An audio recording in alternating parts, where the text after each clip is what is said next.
Shalom, Rabbi Kronenberg, Rabbi Shimon Kronenberg. Thank you for coming on to A Cup of Joe. Rabbi Kronenberg, let's start off with a l'chaim in honor of Rosh Chodesh Adar and upcoming Purim. We already said a bracha, so we're just going to have a l'chaim here. You should be successful, Rabbi Kronenberg, in all your endeavors, and especially the endeavor of the new yeshiva that you're going to tell us about. Amen. Amen. Thank you so much. It's fantastic to be here. L'chaim. L'chaim. Freilich and Rosh Chodesh Adar. Okay. Let's get started. All right, let's do it. I understand, Rabbi Kronenberg, that your yeshiva is going to be focused on the American community, and the idea is to try to get this community, the open yeshivish community, or the YU community that has moved a little bit to the right, and get that community to Israel and get them make them part of Israeli society. Tell us about this new yeshiva. Yeah, absolutely. So we are in Mirz Hashem this coming fall, this coming El, opening a new boys' high school, starting with 9th, 10th, and 11th grades, that is really going to be geared towards the recent and incoming Olim community. And in truth, this is really much bigger than a specific high school or specific yeshiva that is filling a need. This is really more about a movement that has been going on for years, but has really accelerated in recent years. And that is the consolidation both of geographical worlds, meaning where we're coming from, and here we find ourselves here in Eretz Yisrael, and also hashkafic worlds, as we know that there's people who have come from different communities, and we could talk about the sociology of how certain values were accentuated or maybe minimized in certain communities. But coming together here in Eretz Yisrael, building a platform for this community to feel as though this is my place. I have a foundation and I have a framework for me to succeed here in life based on the values that I've been brought up with. That's really what this is about. That sounds great. The first thing that comes to mind, though, is how will you're coming from a community, Beit Shemesh, Ramat Beit Shemesh has a lot of Americans.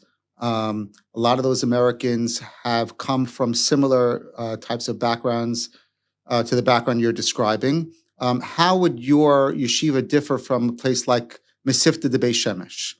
Absolutely. So first of all, the first thing that I would like to state clearly is that never will we ever say anything negative about another institution. Every institution, as long as they are trying to be mar b'kavod shemayim, that's great with us. Now, in terms of but before you get to that, I'm sorry. Yeah. Let me just give the background why I mentioned. Sure, absolutely. Why do I mention Mesivta Beit Shemesh?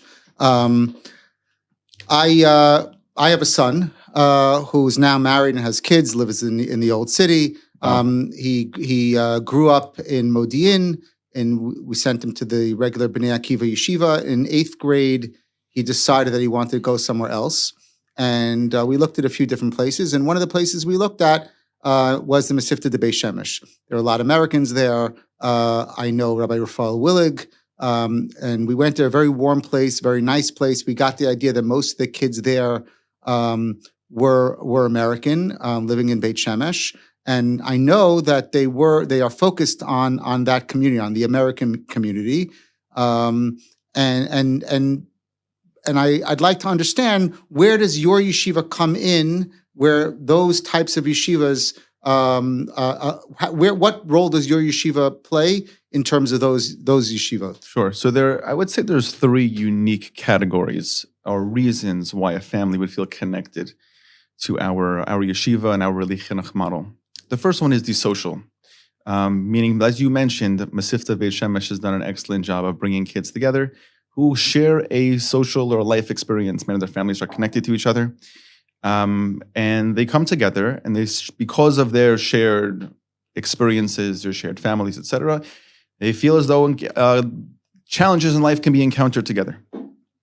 We too share that same value, meaning what we're doing is we're bringing together a group of people who have a shared life experience, a shared social background, that are going to encounter many similar challenges and have also many similar advantages. And as we grow together and we encounter challenges together, we're going to be able to be strengthened through them. And then as we move on and the flower blossoms, we'll be able to be collectively more impactful. Meaning, so the idea of bringing people together, just like Mesivta Beit Shemesh does, who are American or people from a shared background, we certainly share. Now, there's nothing negative. Mesivta Beit Shemesh is built for the existing community, and kids who are coming here certainly will connect to that as well. Our institution is built more for recent and new Olim as it stands today. There is a plan in the long run to expand to more of the Anglo population, those who may have been here for more years, but that's the first thing. And we do find a lot of common ground with schools like Mesivta Beit Shemesh. The second thing is our pedagogical approach. Not the Mesivta Beit Shemesh is not doing this, but we put a very strong emphasis on the more holistic approach to chinuch. It's not just about the X's and O's of Gemara, Chumash, math, science, English, etc. It's more about how are you doing as a person? How are you doing in terms of your confidence, your charisma, your ability to make hard decisions in life, your ability to encounter those who might think otherwise, and while at the same time embrace the value that they may be providing, feel strongly enough in what you believe in, that you're confident enough and able to encounter the world. And the last thing really is a hashkafic difference, which this is not a criticism of anyone, because as long as everyone's being mar b'kavod shemayim, they have the right and the responsibility to live a life that is the embodiment of the values that they believe in. We believe, based on where we're coming from, the way we were brought up, that there is, of course, a responsibility to include the core values of Yiddishkeit, Torah, mitzvos, chesed, being a person who's responsible and feels an achrayus to your community. But today, where we're coming from is not an extension of the Haredi community in Israel. This is an extension of the community where we come from. And where we come from, much of the dichotomy that exists here does not exist.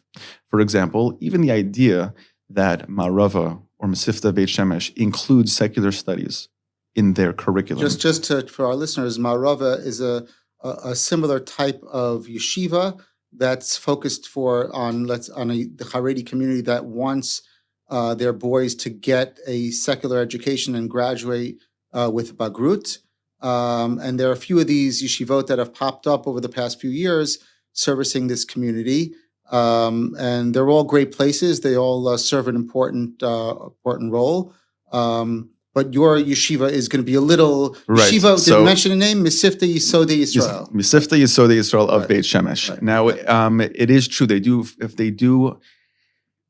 do occupy an important place, those schools you just mentioned, in our society, because the families that came here years ago, I have two siblings who moved here over 20 years ago, and I personally and my peers have tremendous hakaras hatov to these families who moved here from North America 20 plus years ago.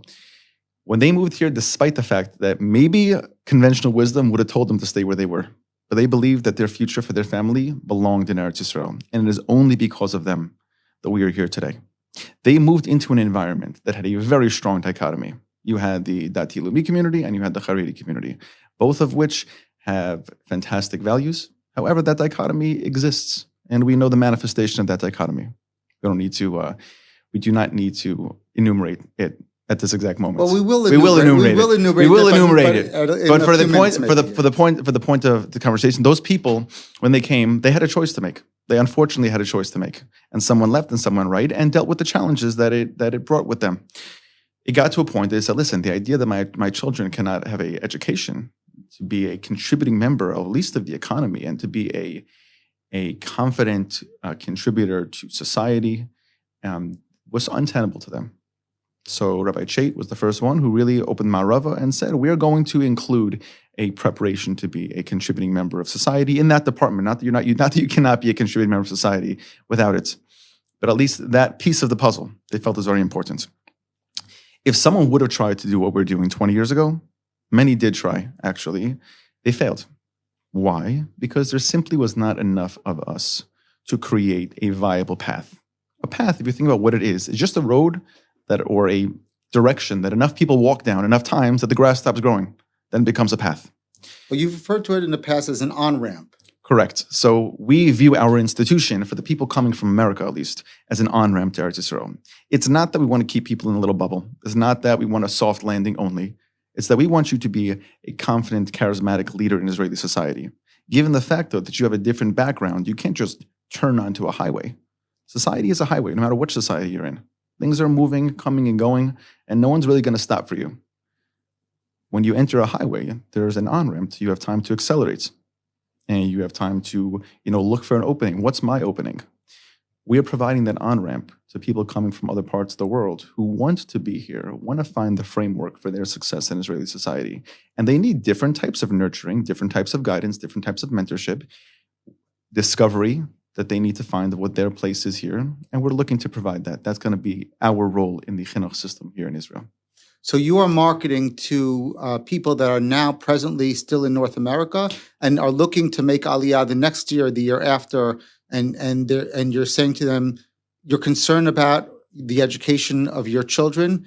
Here's a place that you can right away know that you'll send your children and they'll feel comfortable. Yeah, absolutely. And also, I guess, people that made Aliyah Correct. In the past couple of years. Yeah, it's the same group of people. Okay. They're just traveling the same path at different places.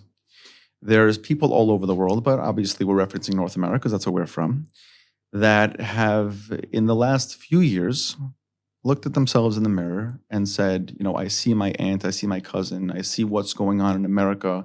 Some of the deterioration of opportunity economically, socially, in terms of the way we align with society. And they're also seeing the positivity that exists over here. People are living lives here, in ways that they never did before. The narrative of you come to Israel, you're going to struggle, is not like where we're sitting today. We're sitting in a modern office space here in Modi'in, and this could be in Midtown Manhattan very easily. We hope to get there at some We point. hope to get there at some point. In a commercial level, not necessarily. Exactly. But we're working on it. We're well on our way. And the truth is, parenthetically, I believe this very strongly. I am deeply involved in the American economy, less involved in the Israeli economy. It comes down to the people. The Israeli economy is going to smoke the American economy in the next 20 years. Why? Because we have better people here. We, per capita, have better people here. And the globalization of the economy has greatly positively impacted the Israeli economy. And it has, frankly, negatively impacted the American economy. We could talk about what that means economically in another episode. However, so the group of people who have already been here for a few years, who are trying to find their footing because they want to be here in Eretz Yisrael, and the people who are looking at their very stable life in America and saying, how do I get from the path that I'm on right now to the path that I want to be on? They're parallel. But where is that off-ramp and on-ramp here? In terms of the Parnasa, we just referenced it. There's economic opportunities here that have never existed before. The communities that exist today here in Modi'in, in Beit Shemesh, in Yerushalayim, in some of the more coastal cities, it's just one's better than the next. You'll come here, you'll have a social support system as good, if not better, than you had where you came from. The last piece is really the chinuch system, because most of these families are not running away from anything.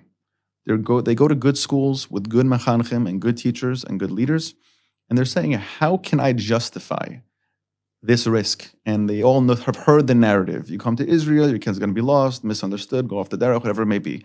They've heard it. Whether it's true today or narratives based on 10, 20-year-old data, we can, that's up for discussion.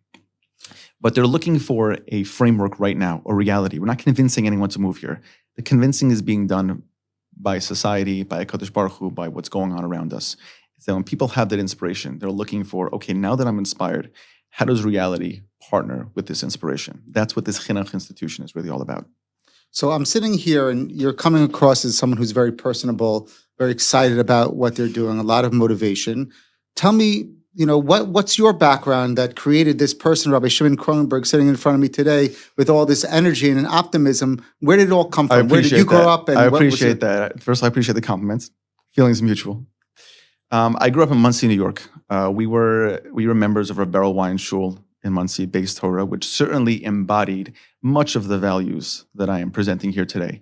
The idea of being a very solid Ben Torah, dedicated to Torah, mitzvos, chesed, Am Yisrael, but at the same time engaging with the outside world and the centrality of Israel and Eretz Yisrael as the eventual destiny of Klal Yisrael. I grew up in the youngest of 8 kids. Growing up already, 4 of my siblings had moved here a number of years ago. Influenced by Rabbi Wine? Certainly influenced by their upbringing. My parents, are a B'nai Akiva couple. They actually met in Camp Moshava. Mm-hmm. And many of their peers were of the first groups of people. Certainly my two oldest siblings, my first and third sibling moved here in the early 2000s, around the dawn of Nefesh B'Nefesh. Mm-hmm. They were certainly very influential in me and my younger siblings who ended up moving here. We always spent a lot of time here. I'm very connected to this community.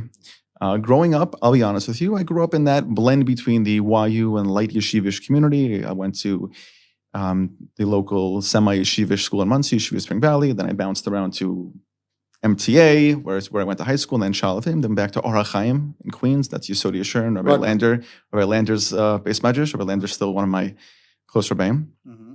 And the name of the yeshiva actually is sort of taken from them in a way. Mm-hmm. If you would have asked me 10 years ago, I'm 33 right now, where do you see your future as being an impactful member of society? I would have said it's probably in New Jersey somewhere.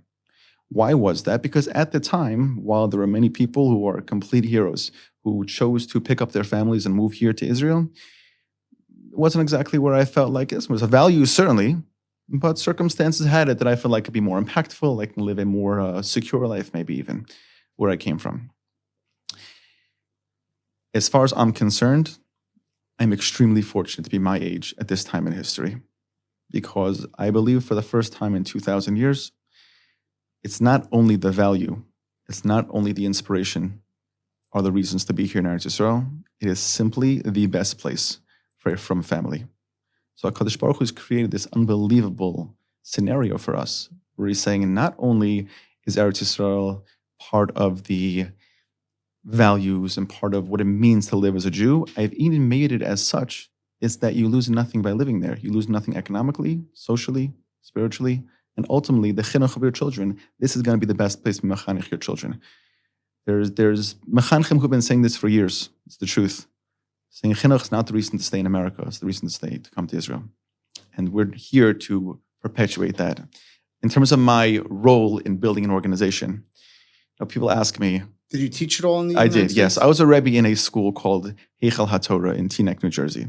That's a new school, It's newish. They just had their 10th year. Uh-huh. They really stand very, very central to this group of people in America, that light yeshivish to from YU, Chevra, and per capita, those are really the people that are coming here. How does that school differ from YNJ, let's say? So that's actually the natural continuation of YNJ, meaning most of their students are actually YNJ kids. YNJ is only in elementary school? Yes, YNJ elementary school. Actually, ironically, YNJ had an unofficial, just parenthetically, an unofficial high school at one point called Mesivta of North Jersey. Mm-hmm. I was supposed to go there, actually. I went to YNJ for 2 years. Mm-hmm. And they told us in February the school was closing. So I see. Most of us went to MTA. I went to a school in Monsey called Yesodei Yisrael, ironically. After 1 year, I ended up switching to MTA. So I went to MTA for high school. But this school, Heichal HaTorah, really finds itself very firmly. It's really the leader in this community in America. And there have been other schools around the country that have emulated that model quite successfully. I also, just professionally, besides being a Rebbe and part of the administration of Heichal HaTorah, I do run a facility management company in America. The industry is called Integrated Facility Management. And people ask me, where do you have the chutzpah? Who do you think you are? You could just come here and start a new school. I said, first of all, it's not chutzpah. It's that when you think that HaKadosh Baruch Hu wants something from you, it's not chutzpahdik to act on it. I have the privilege and the blessing that I have such clarity, and I wish this for everyone. And by the way, this is what God wants from you. That is actually a model I'm seeing in more and more places where the chinuch staff is not relying on the yeshiva for their parnasa. That they have absolutely. A source of parnasa. Some of them are professionals and they practice maybe twice a week, or have a business that they do in the afternoons on the side, or some other way that they're involved in the financial world, in the non-chinuch world. I'm seeing that more and more as a model because it presents to the students a model. Not all of them are going to be rabbeim. Not all of them are going to go into chinuch. Most of them, you would assume, would want to lead a life where they're combining the study of Torah with some other occupation as a complete Jew. Yeah, absolutely. And I think that you just touched on two very important points. First of all, for me, I was always involved in things outside of my chinuch career, and it gave me a tremendous advantage in the relatability to my students. And in fact, in terms of being a role model, the ultimate mechanchim are the parents. the Rebbeim are really partners with the parents. They're the shluchim partners, however you want to describe it. And is as somebody, if there is a Rebbe or a Mechanech who is involved in other things in the world, it certainly is, in my opinion, an ideal model for the development of the next generation. Not only that, just practically, I was just talking to a friend of mine who's a Rebbe in a school in South Florida. And he was talking about how you can't make an chinuch in Israel, you can't make an chinuch in Israel, right? As the narrative of why you can't move here. I said to him, I'm sorry, you can't make an chinuch in America either. The difference is that the gap to close for you to be able to pay your bills is much smaller here than it is in America. No, the reality is an American family living in a large frum community, you need to be making a massive amount of money, an untenable amount of money. And you're certainly not making an chinuch. You have to figure out other creative ways to close that gap. Here, you're also not paying your bills only in chinuch. However, the gap, instead of it being $200,000, maybe is only $50,000. Right. So that $50,000 can come from other creative sources. You could have a summer job. It could even come from support from a family member who likes what you're doing. Well, everyone here who's a Rav or a Chinuch is working at 3 or 4 jobs. That's just the model here, running from this school to that school, teaching in this seminary, in this yeshiva, has a business also that they're involved in. So that's really the model here of anyone who's absolutely. in Chinuch. Yeah, and the globalization of the economy really has given opportunities, especially the reality is we all work late hours, right? That somebody who's living here can work something, be a contributing member to an American organization, a company, wherever it may be. Multiple of our mechanchim in our school actually embody that. Right. So you're going to American families and you're giving them this aliyah pitch, and when you get to the complicated part, which is chinuch, you're talking about your yeshiva, and a lot of them want to know, what about the language? Most America is I don't know what it is about North America, but the people coming from North America have the hardest time speaking Hebrew. You have these people who come from Europe who, they pick it up. They speak already 4 or 5 languages and they pick it up in no time. For some reason, North Americans have a very hard time. And I think that there were decisions made historically in yeshiva education, Torah education in America, that said that, I guess it kind of maybe started when the transition was from Yiddish, away from Yiddish, where the students didn't really understand Yiddish. I know when they did that in YU and they switched to English, so only Rav David Lifshitz decided to give his shir in Hebrew. And all the other Rabbeim switched to English, even those who, back then were giving the shir with a heavy accent. Mm-hmm. And that was a decision that was made because the idea was that if you're going to want to learn Torah on a high level, you have to do it in the language that the kids are going to be comfortable speaking. If you're going to force them to learn in Hebrew, they're going to have something's going to give. And since the Torah was felt the Torah is more important, therefore the language would give, and the kids grow up. They may know Torah on a high level, but they don't know how to speak Hebrew. Come to Israel, everybody here speaks Hebrew. It's not like there might have been a time where certain elements of the Haredi community spoke Yiddish. Maybe that there's still a small element like that, but everyone speaks Hebrew, and that's the language that's spoken here. How are you going to overcome that problem?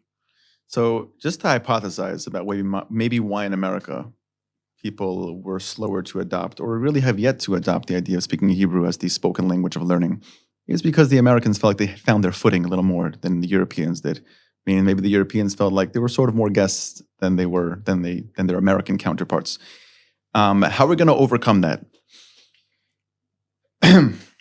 The notion that we are going to fully overcome it is probably one that would be a difficult promise to make. However, the balancing of the massive tree of language in this society, if you want to be an articulate member of society here in Israel and a really heavily contributing member, you need to know, at least from a conversational level, to communicate, to work with other people, you need to learn Hebrew. However, it is a massive, while it is a massive tree in the forest of chinuch and development, it is a tree. I mean, there are many values that we have to incorporate into the chinuch of our children. Obviously, it's a dedication to Yiddishkeit, the dedication to community. They have to feel confident, comfortable. They have to be charismatic. They have to be able to make decisions and who to turn to when they encounter a fork in the road.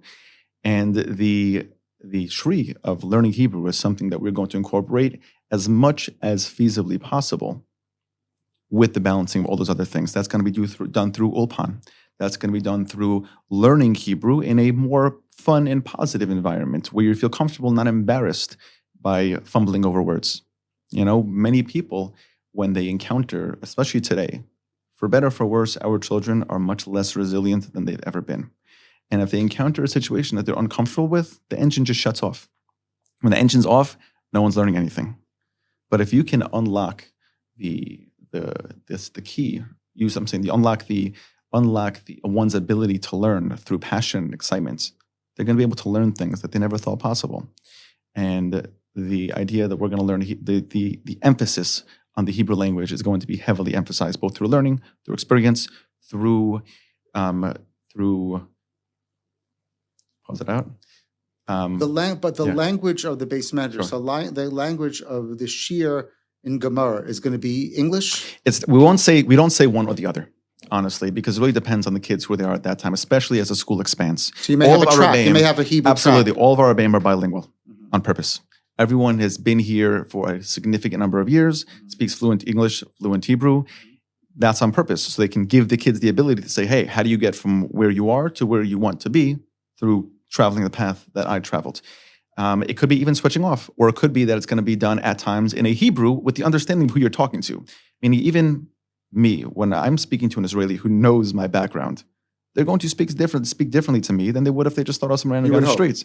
Yeah, they're going to speak a little slower. They'll probably use a little dumbed down language. Right. And then through that, that'll nurture I start catching on to things than the Israeli mumbling that ends up in nothing. So the idea is that the yeshiva will be a place where you'll be comfortable speaking English. Your friends will speak English. You're not going to feel like an outsider because you don't speak Hebrew. But there's going to be an effort to incorporate Hebrew into the curriculum, into the day-to-day discussions that go on, and even there may be even a track of students who are proficient enough to go absolutely. on to. Right. Certainly as we expand to more of the native Anglo community where people may have been born here or grew up here and already speak Hebrew, but they connect either with our chinuch model, they connect with our hashkafa, and there's a reason that they want to be part of this. They connect to us socially. It's not only about the language. The goal is to nurture kids to be confident members of Israeli society with the understanding of where they come from, that there are certain challenges and certain advantages of where they're coming from. And certainly the Hebrew language is a very significant component of that. Right. Okay, I want to present to you now a couple of difficult quandaries that you're definitely going to have to deal with. And maybe I have a little bit more experience in these matters, just because I've been here, I'm a little older than you, and I've been here already for over 23 years.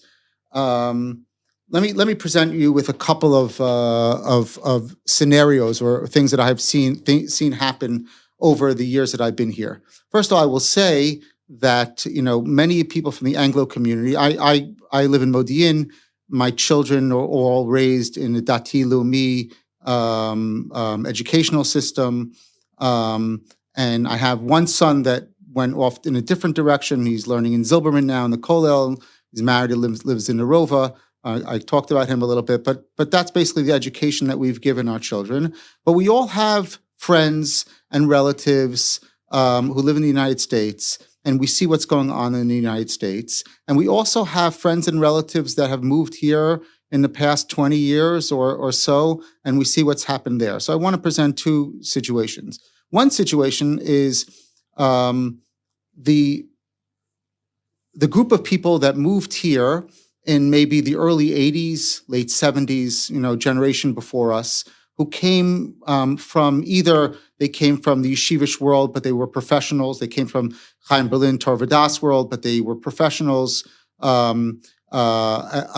came from the YU world, and weren't comfortable they were Zionistic, but they weren't comfortable with the society, the Zionistic society, their cultural differences. The dress is different, the culture is different, the expressions are different, the stresses on different parts of life are different. And they were, as you said, they were forced to make a choice. Many of those families chose the Haredi world not because they signed on to everything there, but because that's where they felt the most comfortable. And while they came here Zionistic, they came here as someone who were machshiv Torah, set aside time for Torah, but also were professionals. Their children are not. Their children have, and this wasn't the plan. It just happened. The children went to Haredi institutions, some of them lighter, some of them less light, and the whole push there, the wave is to push the Talmidim to the Haredi Yeshivish world. And that's where they went, especially if they were good students, especially if they excelled in learning. And therefore, that whole group kind of disappeared. A new group now is coming. A new group came in the past 10, 15 years who also felt the same way, some more than others. They've tried to create institutions, new institutions. I know a bunch of new institutions have popped up to try to further that. Now, they might have been successful in terms of incorporating secular studies, professionalism, and ability to earn a parnasa, but they've been less successful in incorporating the Zionism into their children. And the reason for that is very simple. Here, you need to make a choice. Are you going to the army? Are you not going to the army? And that's what it comes down to. It doesn't really matter as much what you feel inside. It matters what you're going to do. Now, I'll just get to the point here. When we went to look at, this is just from my experience, we went to look at the Mesivta Shemesh, and many of the families that wanted to send there it was kind of like an introduction to the yeshiva. Many of the families said, well, are you going to encourage your Talmidim to go to the army?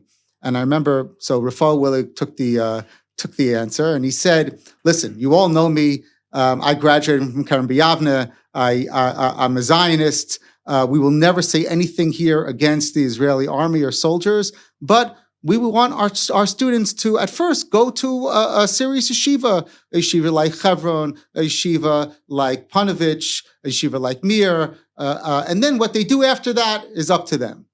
I don't think they've had much success in any of the stronger, certainly the stronger students have gone to those yeshivot and have not gone to the army. Maybe a few haven't, but they haven't really been successful in that. How are you going to address that subject? Very good question. I mean, I think that you outlined it quite clearly in terms of the history and maybe how we got here. For those people who came here, maybe let's just say 15 years ago or so, and we're faced with that decision, including members of my own family, go left, go right. The reality is that whatever side they chose, it was the right thing. Why? Because the worst thing for a person is to be alone. A person or a human being is not meant to be alone in a physical sense, and certainly in a emotional or spiritual sense. So the fact that they went left or went right is because you need to connect with something. Over here, where we find ourselves today in history, what we're doing could not have been done when they did it. And many tried. And their children, one of two things happened. Either they ended up going to one side, or more than two options. Either they'd go to one side, they would get lost here, unfortunately, or they'd go back to America, where there is that middle path. We believe today that there's enough of us here and more of us coming in droves to create a new path, one that looks to the right and says, you guys are great, one that looks to the left and says, you guys are great. The biggest fundamental difference between the way we view our chinuch model and perhaps the model that exists here is it outcome-based or values-based? Meaning, if you go to a chinuch institution here, the first question you're going to ask is, okay, so what do your 25-year-olds look like? Now, you can say that Mesivta Beit Shemesh, Marava, etc., are trying to work past that, as are we. They'll say the 25-year-old is supposed to look like blank, and how we get there are really just details. We don't look at it that way. We call ourselves a values-based chinuch institution, which means from the time you're very young, what are the values that we try to incorporate? We're trying to incorporate Torah, mitzvos, chesed, dedication to Am Yisrael, the emphasis on Eretz Yisrael as the place for Jews. As a child gets older with those values, and the mechanchem, parents, and beyond, then there's a discovery phase. Okay, now how do those values manifest into the way you're going to discover your unique contribution and your unique place in society here. What are you passionate about? What are you good at? The way that's done is saying, okay, I believe in blank. I believe in chesed. Okay, what are different cheseds I could be involved in? I believe in being a member of the economy. Okay, how should I contribute to the economy? I believe in contributing to the state of Israel and the continuity of Eretz Yisrael and in a safe and secure and prosperous way. What's my contribution to that? That's the discovery phase that has to be done in the high school age. And then through that discovery, the outcome becomes self-evident. And that outcome might look different for different people. What I can tell you is that whatever the outcome may be, it was rooted in the same values that a child was instilled with from the time he was very young. It's values-based, not outcome-based. Now, how does that manifest itself to something like the army, for example? The idea and the value of being a dedicated member to the society you live in, specifically here in Eretz Yisrael, obviously, where we're surrounded by people who want to harm us and don't want us to live the life that we are coming here to live, of Hamach Shechina Sol Tzion. If they're trying to stop us, you better believe we're going to stand up and say, no, you're not. And yes, the answer to, are your children going to the army? The answer is that certainly if a kid is spiritually, physically, and emotionally strong enough to participate in combat, you better believe he's going to do it. If he's not like that, there are other ways that you can support our safety and the prosperity of society over here. But the value of this is my responsibility. The protection of my family, my Shabbos table, and other communities here in Eretz Yisrael is my responsibility. Whether a kid is holding a gun, or he is working in a hospital, or he's helping out families who maybe the father's not around, certainly that is going to be a value that every single student who graduates from our institution is going to feel in a very, very deep and meaningful way. One of the things that we have to be very careful of as mechanchim is this outcome-based model. Because what happens is let's just say the outcome of your values means something today in 2025. My values in this time and place mean that I should be doing X. As we know, circumstances change all the time. And the response to those circumstances of what my calling is going to change based on the circumstances. You don't have to look so far in Tanakh to see this. Look at Avraham Avinu. One day he's doing Achnas Zorchim, the next day he's talking to Kadosh Baruch Hu, the next day he's going to fight the 4 kings who had kidnapped his nephew. Did he change his values any day? Of course not. It's what a Kadosh Baruch Hu wants from me today as a manifestation of my values might not be what he needs from me tomorrow. And of course we should be celebrating and putting on a pedestal all the people who have made such sacrifices unfortunately, in recent months and years for our safety here in Eretz Yisrael. But the reason we celebrate them is not because of their specific manifestation of their values. It is because they were the embodiment of what it meant to be a Baal Achrayus, to be the kind of person who takes responsibility for your community, for your family, and not being one who says, oh, it's someone else's problem. And that applies to every single value. That applies to chesed, that applies to tzedakah, that applies to the economy, that applies to helping Tomchei Shabbos on Thursday night in your community. So let me just confront you with three problems with what you just said. Sure. In my opinion, the first is really a practical problem. The second one is more of an educational problem in the environment of the yeshiva, and the third is a hashkafa problem. Just practically, you're presenting this issue as if everyone has a choice. Here in Israel, unless you have a patur for some reason or another, you're going to the army. You're drafted to the army. And they will decide in the army, you do have some choice of where you want to push yourself, but they will decide, are you going to be a combat soldier? Are you going to be have a desk job? Are you going into intelligence? Or now you may be able to push this off for several years because you happen to be learning in yeshiva, but at the end of the day, you need to show up and go where they tell you to go. In the religious community, that we've had to deal with that in certain ways. We've established yeshivot hesder. We've established yeshivot gvohot, where many of the talmidim learn for a long period of time and then do what's called hesder merkaz. But at the end of the day, they're being drafted to the army. There is no choice. There's no choice. And it's one of the issues that we in the religious Zionist community have a problem understanding our brothers and sisters in either in America Yeshivish community or in America Modern Orthodox community or in the Haredi community here, is that there is no choice. And if you want to make the choice to say that, okay, it's great that you're going to the army and risking your lives, but we're contributing in another way. Who gave you the right to make that choice for Am Yisrael and not be subject to the same decision making that we all have to deal with?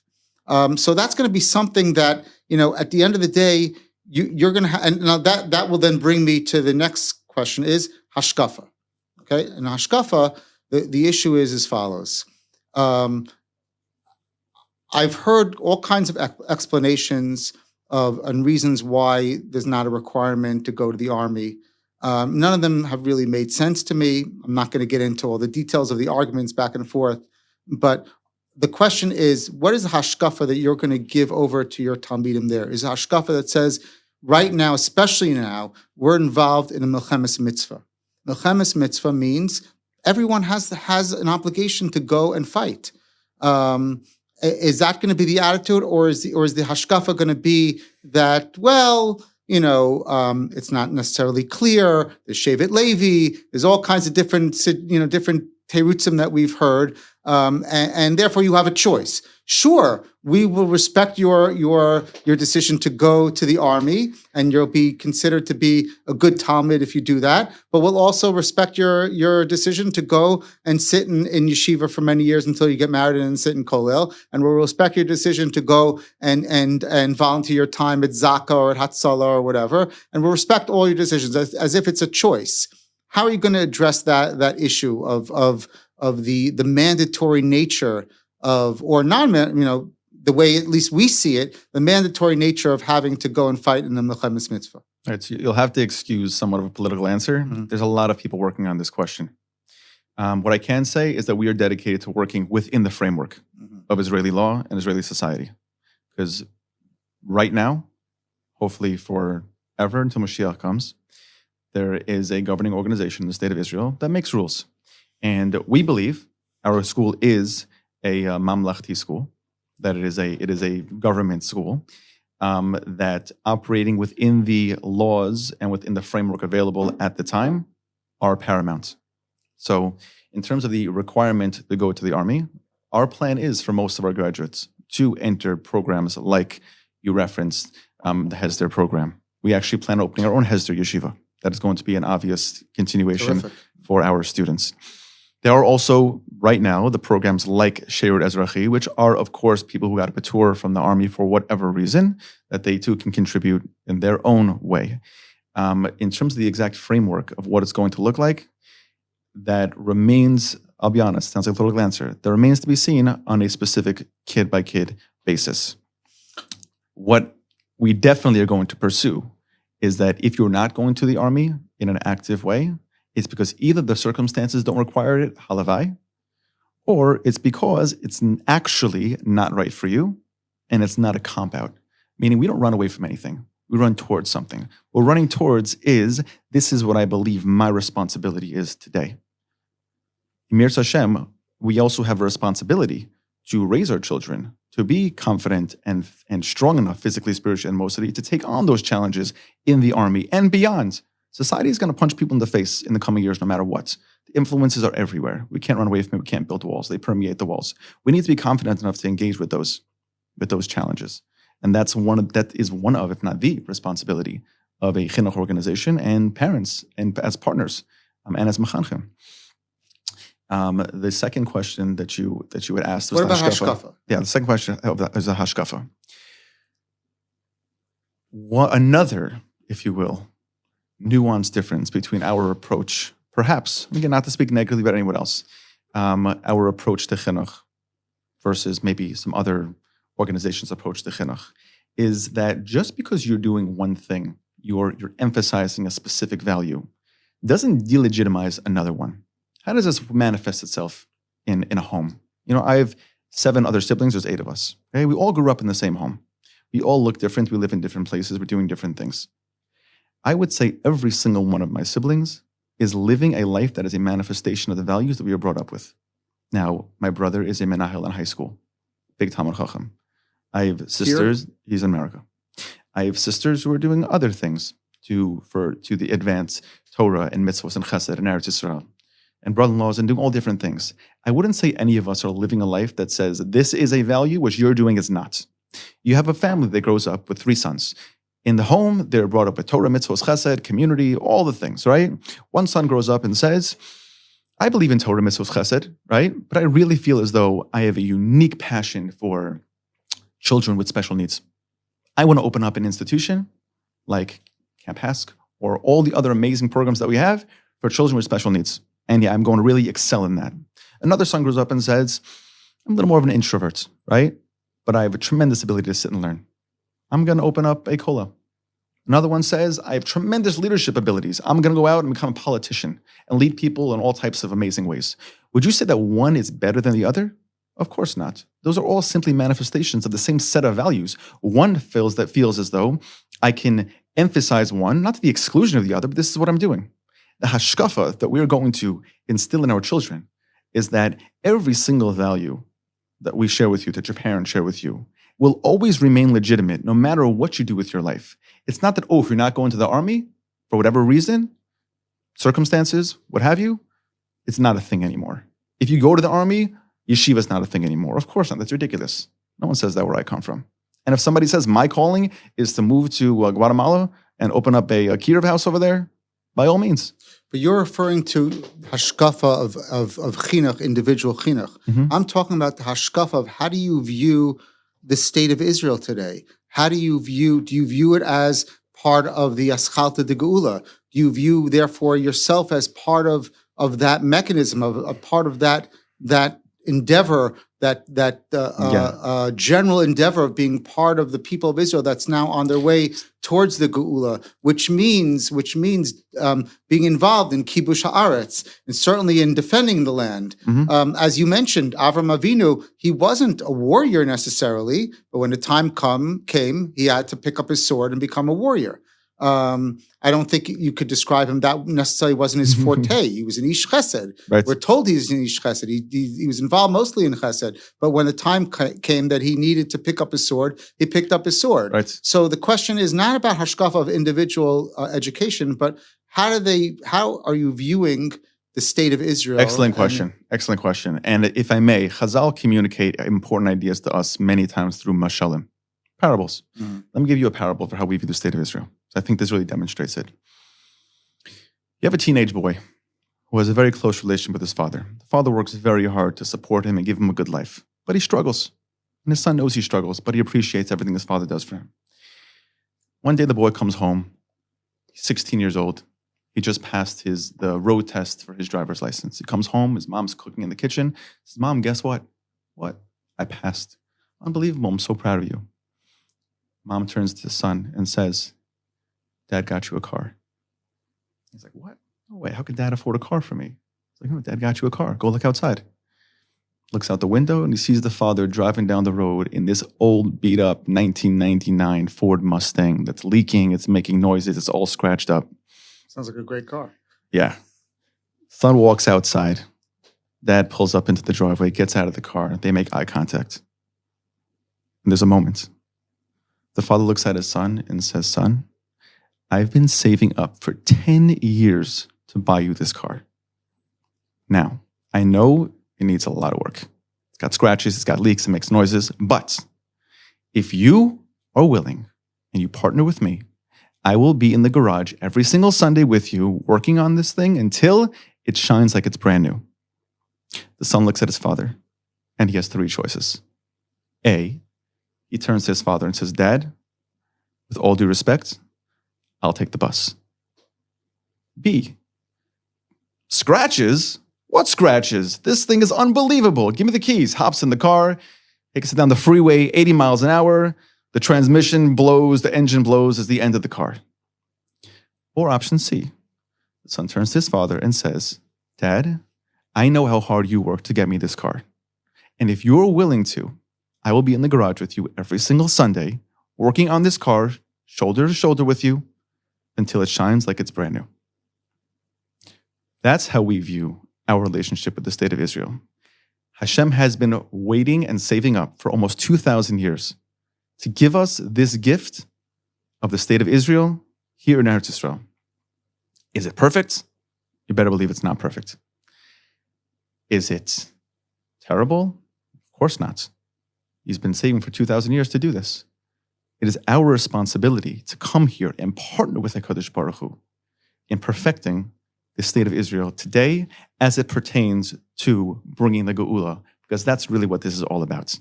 This is about bringing people together from all across the world here in Eretz Yisrael, because ultimately that's where we're going to actively bring the Geula. Now, there are people who say, listen, that ugly thing, right, with all the yelling in the streets and everyone's all stressed out, whatever, I'm cool, I'll stay in Lakewood. Nothing against Lakewood, but there certainly is that mentality. There are many here and America who say, how dare you possibly criticize my beloved state? But the reality is that for people who really care and people working on it, passionate people, yeah, we're going to get into fights sometimes. Because you think we should try to remove this rusty bolt that way. I think it should be done this way. You think you use the blowtorch. I say WD-40, right? And maybe we'll argue over it. But as long as you are passionate and you are utilizing that passion to bring more positive energy and Kedusha here to Eretz Yisrael, I'm on your team. You might say, do it this way. Someone else might say, do it that way. But ultimately, we're all working on the same car. And in terms of our hashkafa towards the state of Israel, I think that mashal is a full embodiment of that hashkafa. It's certainly not perfect. But you see that there's a lot of precedence in our relationship with HaKadosh Baruch Hu from the time a baby is born, the bris milah. That's the embodiment of we are partnering with HaKadosh Baruch Hu in the perfection of the human body. And we are here partnering with HaKadosh Baruch Hu in the perfection of Eretz Yisrael. But what about the other brother who sits on the side and says, you know what, you guys work for many Sundays in a row till you get the car to what it should be, and then maybe I'll decide to take a ride in the car. So the question is that the mature person says, you know what, I can't force you. I can't force you. But, you know, there was the Henny Penny story. I think it's like a very famous book that... Not familiar. No. That wants to make who's going to help me do this, and the squirrel says, "Oh, I'm too tired. Who's going to help me do this?" Right? Yeah. And it goes to the other animal, whatever, and no one wants to help. And then she makes the bread and says, "Who wants to help me eat it?" Everyone wants to help me eat it, right? The original story was that she's Henny Penny, who was the chicken, I think, who made the bread, said, "Okay, you're not allowed to share." Then they made a remake of that because they realized that that's actually bad hashkafa. Is that just because somebody else doesn't feel like they want to partner with me in this mission, in this endeavor, doesn't mean that I can't share it with them. Meaning we're not selfish. If you believe in something, you know, I'm working on this yeshiva right now. I cannot tell you how many people have told me, so like, oh, you're never going to fix that, right? Yeah. Of course, once we succeed in Mirz Hashem, we're not going to go to them and laugh at their face and say, hey, you're not invited. If anything, we're going to go to them and say, listen, you know, you didn't believe in it. Look what we did. I'd love for you to join us now. So just because there are many people around the world and here in Eretz Yisrael who don't necessarily share this passion that we share, that doesn't mean we don't feel it's right. That doesn't mean that Amir Shem, once we succeed, we're not going to invite them to be part of it. And I'll be honest with you, there are many, many people who are in those communities, you know, who maybe like would have loved to be a part of something like this in the right time and place, that are looking at us like, I wonder what they're up to. That at the right time when they feel comfortable, that they see what we're doing, they're going to want to be a part of it. And in general, the idea of convincing people is not a good tactic. Right. We don't try to convince people. What we do is we create an alternative reality for people to see. And when they see that alternative reality, you better believe they're going to want to be a part of it. Yeah. I mean, okay, I kind of understand where you're going with this. I would say, in my own opinion, you know, it's hashkafa or an approach that would work in any other time, except for a time that we've been going through in the past year and a half. And part of that is the complications of society. Just to talk about it, to switch from the hashkafa point of view just to the bein adam lechavero point of view. You have a whole segment of society. My daughters are both married to guys who have been in and out of miluim for the past year and a half. They sometimes have to bring their kids to the park, during bein hazmanim, and they see able bodied men who are having a good time with their kids while their husbands are sleeping in the mud, in Gaza. And it creates a very big problem, a societal problem. The problem that used to be a strain between religious and secular is now becoming a problem between religious and religious. Right. And that makes the problem even worse. And I don't know, first of all, I'm not sure that people in America are understand this or appreciate this problem. And I think that there's a distance here. There's a distance here between communities because of that problem, mostly amongst the women. Because my sons-in-law they're not thinking about this. They're busy fighting Hamas, and they're not thinking about, all this stuff. But my daughters are thinking about it, and it's creating a problem. So I think that, you would need to address that issue, not just the hashkafa issue of our relationship with the state of Israel and our obligation and all that, but also our societal obligation. Once you're teaching your talmidim to be members of Israeli society and religious members of Israeli society, and society that is not in one camp or another, but kind of like, what my brother-in-law likes to call the Shar HaKolel, which is kind of like you can be, right. You could be in every community. They're going to have to deal with that issue as well. Right. The guilt that comes with it, the interpersonal relationships that come with it, something that I think you need to think about as well. I think we need to wrap up here. How are we doing on time, Amit? Okay, so let me pose one other issue to you, and this is an issue I've seen happen in the past 20 years with similar endeavors as yours. I look at your website and I see that your attitude, which is an interesting attitude, and I think it's a beneficial attitude, and that's, let me first get you here, because this is where your future is. Once you get here, we'll worry about all this other stuff. We'll sort it out. We're thinking about it. We'll work on it. We'll address it to each student, has a different solution. But what happens in yeshiva, as well as it should be, the rabbeim have a very strong influence on the hashkaf of the talmidim. It's always been like this, and there's always also been a strain sometimes between the rabbinical staff of yeshiva. We had an MTA, even an MTA, where the administration might have had a certain hashkafa, and the rabbeim had a different hashkafa, and that was part of the fun of the yeshiva. For those talmidim that could handle it, some had a hard time with it, but that was part of the yeshiva. Your students are going to be very heavily influenced by the staff of the yeshiva. Where is your staff coming from? Are they Bogrei Yeshivot Harediot? Are they Bogrei Yeshivot Hesder, Yeshivot Gvohot? Are they coming with more of a Merkaz Harav hashkafa? Are they coming with more of a Haredi hashkafa? What kind of influence will a boy coming to study in yeshiva? What kind of influence will they be subject to when they're learning there? So again, you have to excuse the political answer, because it's also the reality, is that our staff comes from a varying background. Some are more American, some are more Israeli, some went to the army, some did not go to the army. What I can tell you is that the values, the shared values of the things we've discussed on this podcast, right? Every single one of them embodies. And whether their manifestation of that value was one thing or the manifestation of that value was another thing, they certainly embody the value and also respect, and actually will promote a manifestation of those values that might pertain to a specific kid, and celebrate the fact that somebody else may have taken a different path as a manifestation of those values. How can you ensure that, though? Because I'll just give you a story. The idea of not saying anything negative about something is untenable to us. Meaning, it's a value or it's not.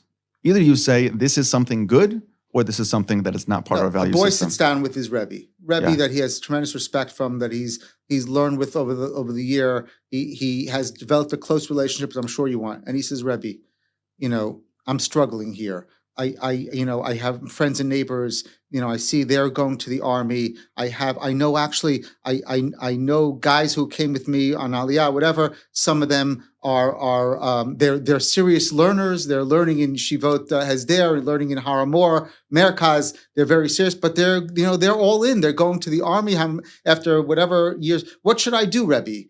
And what is the Rebbe going to say to them? Is he going to say, well, we're certainly not against the army, but we would like you to sit and learn for a few years and whatever in Hebron or in some other yeshiva? What is he going to tell them? No, so that's definitely not the obvious manifestation of our values. I mean, the obvious manifestation of our values today, as it pertains to today, is a participation in the army in some way. Mm-hmm. That has to be right for the kid. Certainly, that's the obvious manifestation of that. That might change based on circumstance. That may change in the future. And frankly, I hope they do. Right? What's going on right now to Israeli society is untenable. We daven, and we hope that the reality in whatever years from now is not the reality that it is today. However, it is also a responsibility of a machanech, parents, Rebbe, whoever it may be. Chanoch l'nar al pi darko means you have to have a deep understanding of the path on which your child is traveling. And only with that understanding could you help guide him. Mm-hmm. So once a Rebbe or a parent or a machanech has the understanding of what is this child going through, what's the life that he's living, where is he coming from, where is he and where is he going, then together we can discover, okay, what's the next obvious steps for you that, again, I know I keep turning back to this, is a manifestation of our values. Mm-hmm. Today, as we stand today, the value of protecting Am Yisrael from those who seek to do us harm is a massive, massive value. Mm-hmm. It has to be massive because it is a unfortunate reality of the world today that we are surrounded by people, or I don't know if you can call them people, by things that want to harm us in very, very significant ways. And collectively, this would apply, by the way, in America also. If you're living in Monsey, where I grew up, and for whatever reason, the militia of Mahwah, New Jersey, which is the town next door, decides that they want to come, storm your shul, you better believe I would have been the first one standing up to stop them. Right. Because I'm going to protect my family. Except that this is not hypothetical. This is not only is it not America, this is Eretz Yisrael, where it should exist more because we have a responsibility to Eretz Yisrael, but as much we have a responsibility to our families. Meaning when Hamas stormed the border October 7th, they weren't saying, are you Dati Lumi? Are you secular? Are you Haredi? They were looking for Jews. It is a collective responsibility that we have to protect our families today. And what that means for each individual, we need to figure that out collectively and make sure that whatever you do, it is a manifestation of what you believe in and not because, I'm doing what I'm supposed to do to fit into some society so I don't stand out. We are talking about a group of people who are questioning, am I indeed living a life that is an embodiment of the values that I share? And if they feel like it's not, those are the questions they're asking. And those are the people coming to us. Okay, thank you very much for coming on the show. I wish you tremendous success. I'd like to be involved and follow up with you and see how things are going. I hope that you're successful, and maybe you'll come back for a follow-up after this thing the project has taken off and it's been successful, and tell us, how things are going and where we can improve, and just all the best to you and to the yeshiva. Thank you so much. And if someone wants to get in touch with us, myy.org.il. They can learn about our school, this massive movement that's happening in Klal Yisrael today, and it's a very exciting thing to be a part of. And you may even see our podcast on the website. Fantastic. Thank you so much for your time. Welcome. All the best.